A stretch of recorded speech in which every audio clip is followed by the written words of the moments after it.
This week's episode of The Brilliant Baking Show is brought to you by Sleep Sentinel. Welcome to Brilliant Baking, the show that takes the mystery out of baking and delivers hints and tips straight to your screen. This week we answer your questions and chuck some chocolate into a cheesecake.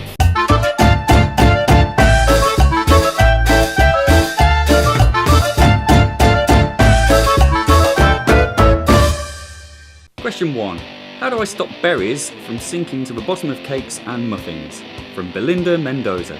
Thanks for your question. If you're going to use fresh fruit or glacé cherries, then I suggest that you cut them into small pieces first and just make sure they're mixed really well in the mixture, and that should do it.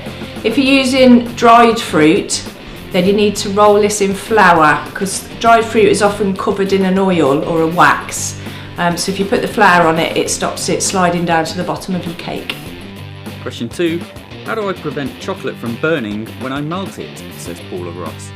Well, the trick with melting chocolate is really just to keep an eye on it for starters, keep stirring it, and if you're melting chocolate over a pan of hot water, make sure you take the chocolate off before it's finished melting and just let it melt with the heat that it's already got inside the chocolate. Or you can add butter and cream if the recipe calls for it, and that will also stop it from burning. Last question. I'm about to make my first cheesecake. Do you have a good recipe? Says Amy Walters. If you've seen our previous episodes, you know that we don't actually like cheesecake. However, having said that, we have made a beautiful chocolate cheesecake, so we're going to show you how to make that.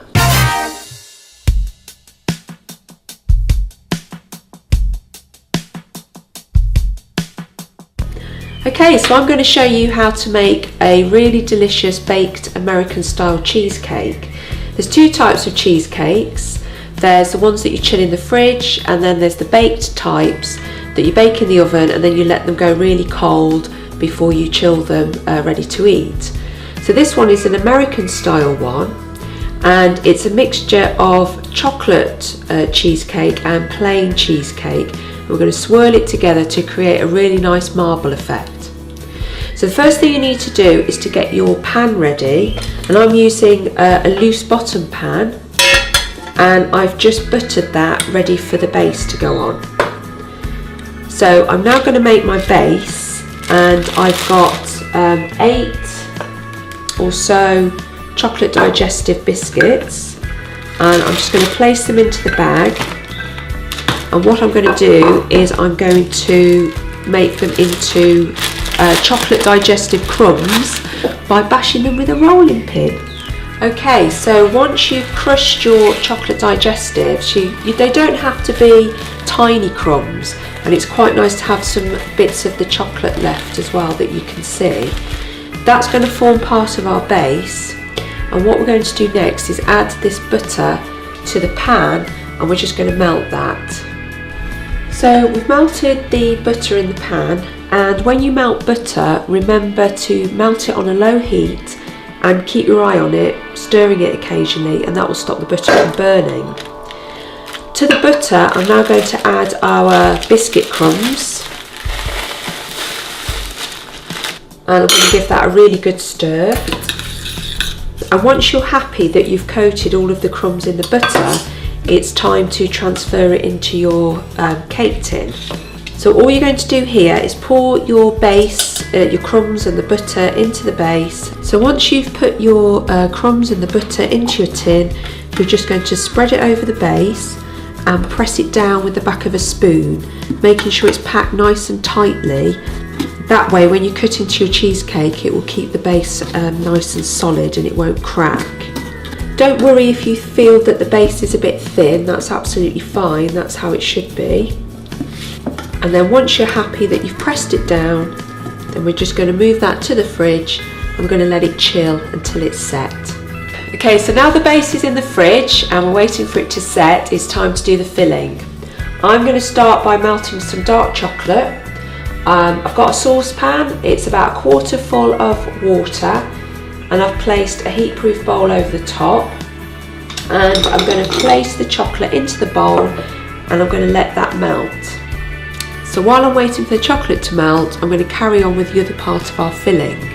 And for that I need my cream cheese, caster sugar, 1 egg and some vanilla extract.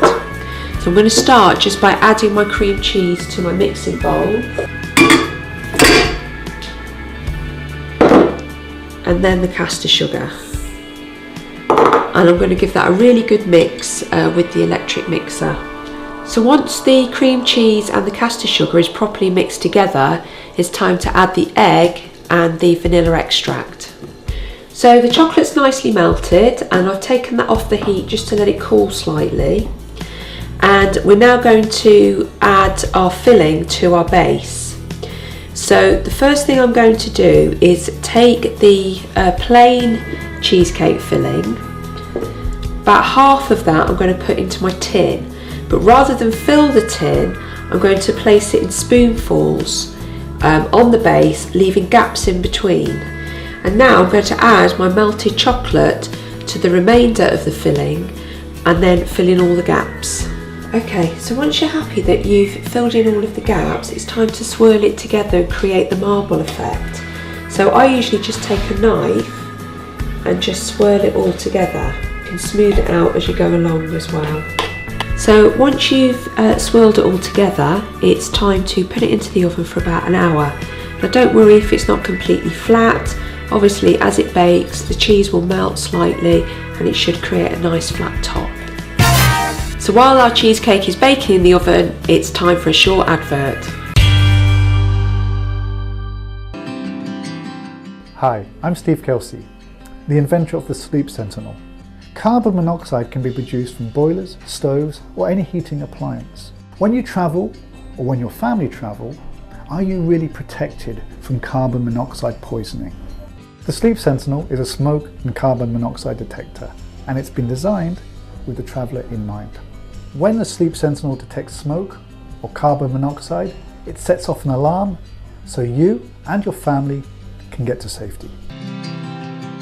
Now we're at the stage where we need your support to go to full production, to take the Sleep Sentinel to the marketplace and into people's travel bags.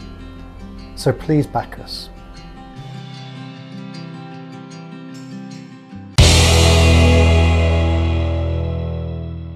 Welcome back.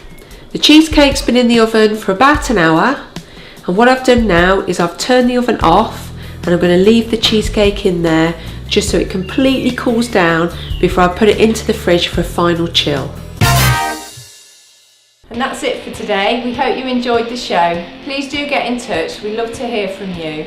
You can contact us through Facebook, Twitter or email us at the usual address. All of the links are in the notes below.